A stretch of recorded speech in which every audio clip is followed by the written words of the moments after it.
There are multiple configurations of the Mini 3 Pro, and I picked up the version without the RC included.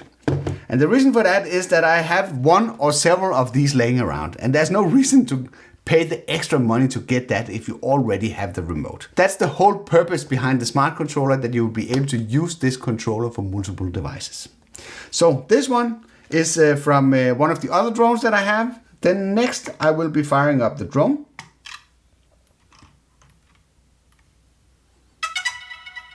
And you get the characteristic ding, and it's doing all sorts of stuff here. See, it's moving the gimbal.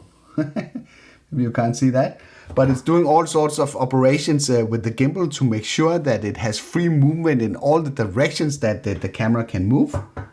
And once it's done with that, it's basically ready to be paired.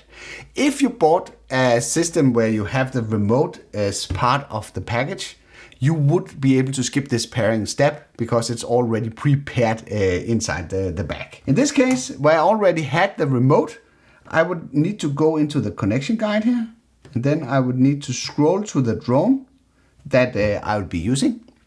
And in this case, it's the Mini 3 Pro. Then I press the screen there.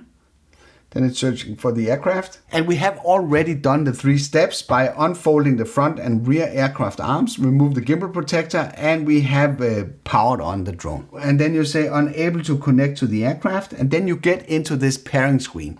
And once you're here, you can see press and hold the power button on the underside of the aircraft. It's not the underside, it's the upper side of the drone. If it's on the underside, you have a different problem. And then you need to hold it for 4 seconds until it starts beeping. Like this.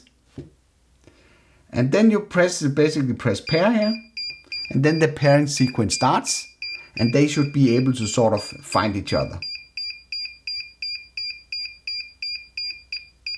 It takes a while. This was like 10 seconds. And see, now it has a connection and it stops scrolling over here. And then you should see a camera feed from the drone. And there's a camera feed. So now you're technically fully equipped to go out and take your first flight. Maybe you're wondering, what are the rules around a drone like this? And what should I do and what shouldn't I do? And in case that you live in Europe, I made a short summary of the common rules for drones below 250 grams. And you'll be able to access that through this card. I hope you liked this video. If you did, then feel free to give it a like. If you didn't like it, feel free to press the dislike button twice. Thank you for watching, and I'll be seeing you around.